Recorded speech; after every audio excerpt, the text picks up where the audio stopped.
Hello, I'm Lawrence and I'm on a quest to uncover all of the memos that Britain and America lost in the pond, and one of those memos pertains to the internet. Specifically, the ways in which the act of web browsing differs on either side of the pond. The fact that you're watching this video means that you, in some form or fashion, are yourself a web browser.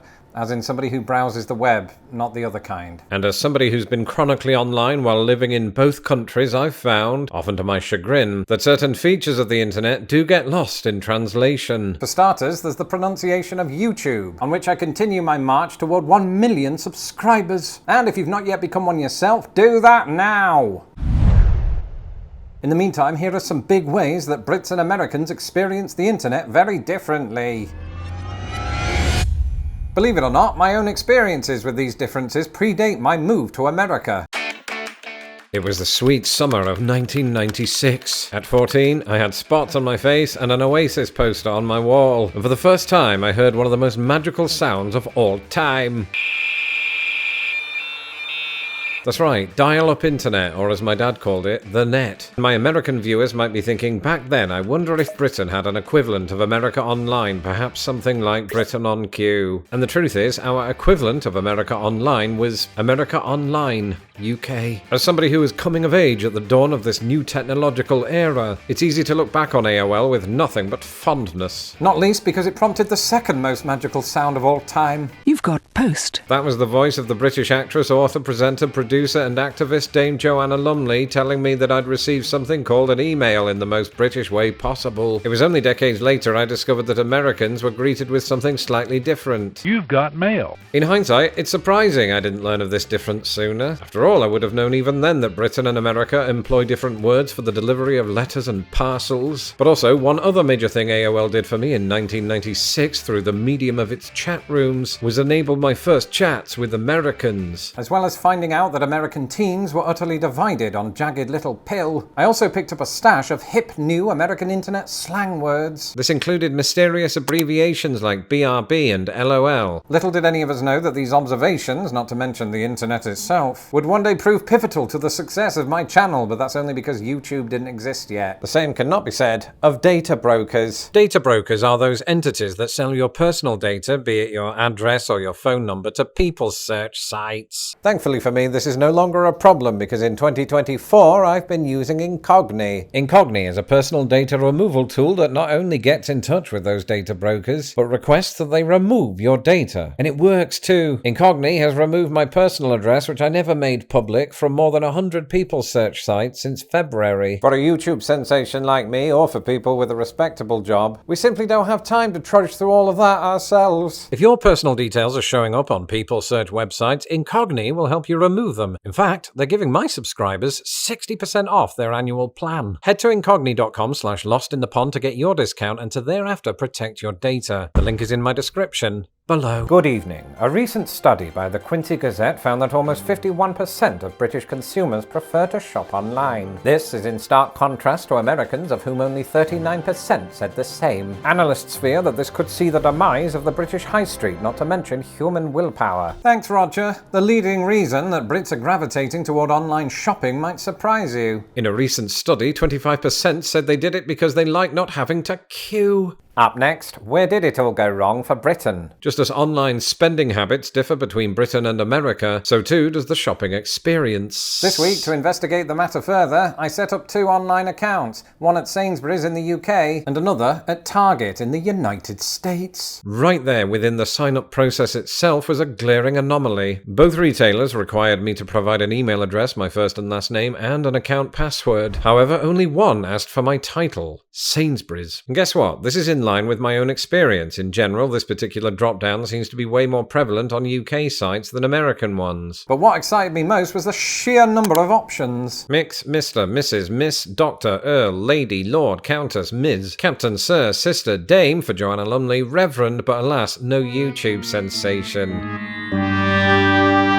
I Against my better judgment, I went with Lord, slightly concerned I could be breaking some weird UK law. But before I could complete sign-up, the issue of my phone number arose. Target, to its credit, was really cool about the whole thing, saying it was optional, no problem, forget we even asked. Sainsbury's threatened me with an exclamation mark. Give us your number or you will spontaneously combust, so I had no choice. Or, counterpoint, I had many choices of country code. Problem was, all of the countries listed were European countries, or not America countries, as my wife's cousin Chad calls them. Either way, with only a US number to my name, I couldn't physically set up a Sainsbury's account, which is awkward because we'd planned a whole segment about it. Instead, let's talk about cookies. Or, as we say in Britain, biscuits. Yeah, I'm talking about internet cookies. If you visited a UK website in the last few years, chances are you were greeted by a pop-up like this one at amazon.co.uk asking you to select your cookie preferences. This is because such cookie banners were mandated by an EU directive, prompting Uncle Toby to say, but the UK is no longer part of the EU. Which is why the UK was forced to come up with its own almost identical Data Protection Act in 2018. Basically, it states that websites must get the user's consent over the use of cookies, which are small text files that websites store on a user's computer to remember information about their browsing activity. Proponents of the cookie law say that these new measures will help protect people's privacy.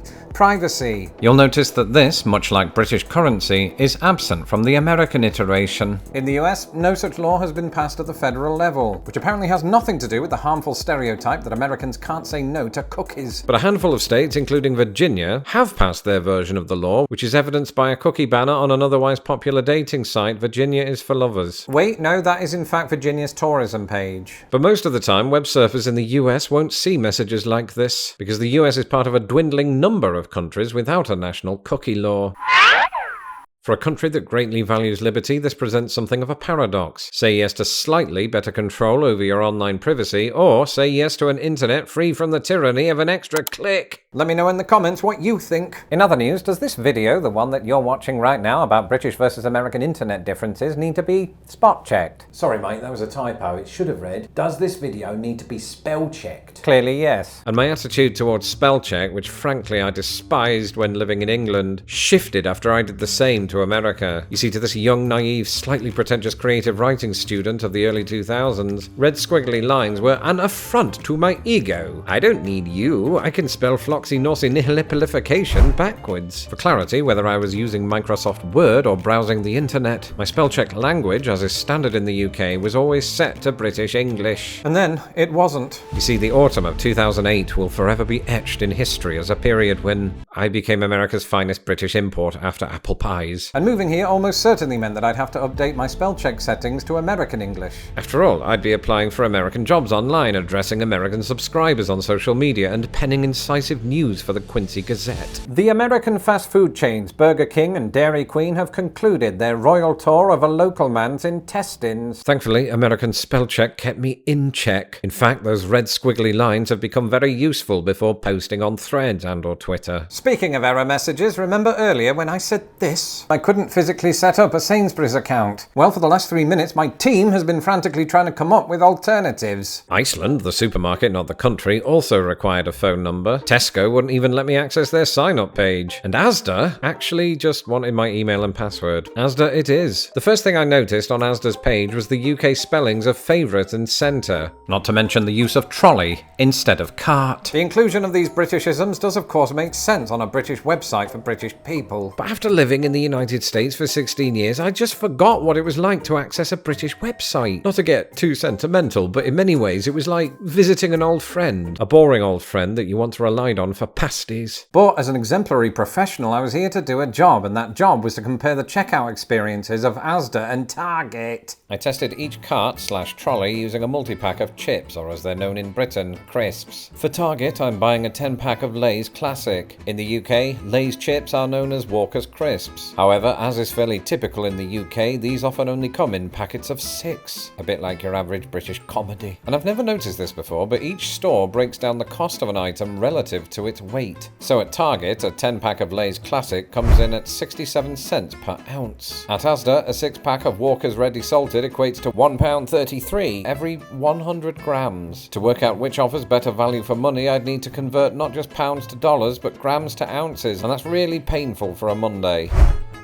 I think Asda has the better deal. Anyway, I added both items to their respective carts and went to the checkout. On Asda's site, I was greeted by an unfamiliar button, Book a Slot. As the name suggests, Asda lets you book your shopping delivery like you're reserving a table at a posh restaurant. I chose my delivery for between 7 a.m. to 8 a.m. this Wednesday, on the proviso that I intend to cancel it once this experiment is over. Now, I'm not saying that this is just a British versus American thing, it's just that in general there are two key differences on either side of the pond. Number one, the phrase book a slot is unlikely to show up on American sites where choose a time slot is greatly preferred. And number two, British grocery stores typically offer more precision over delivery time. Asda and Sainsbury's allow you to book a slot by the hour, and for that matter a fortnight in advance, and for my American viewers that's 2 weeks. Whereas Walmart's in-home delivery comes in 4-hour increments. Target, meanwhile, insist I'll get my 10-pack by this Thursday at an unspecified time. To its credit, Target's delivery times are more specific when ordering perishable goods. But even then, this is only for same-day purchases, first world problems. And actually, I won't receive it at all if I don't meet Target's $35 minimum expenditure for delivery. Therefore, I changed the quantity of my purchase to 6. To keep things fair, I did the same at Asda, which does not set limits on your expenditure but will charge you £3 for orders under 40. Nonetheless, my Target order came in at roughly twice the cost of my Asda purchase, despite boasting only 1.66 more packets. This is especially eye-opening when you consider that these costs include higher packing and delivery fees at Asda than at Target. So it's fair to say that compared to Target, when it comes to crisps, Asda really does offer better bang for your buck.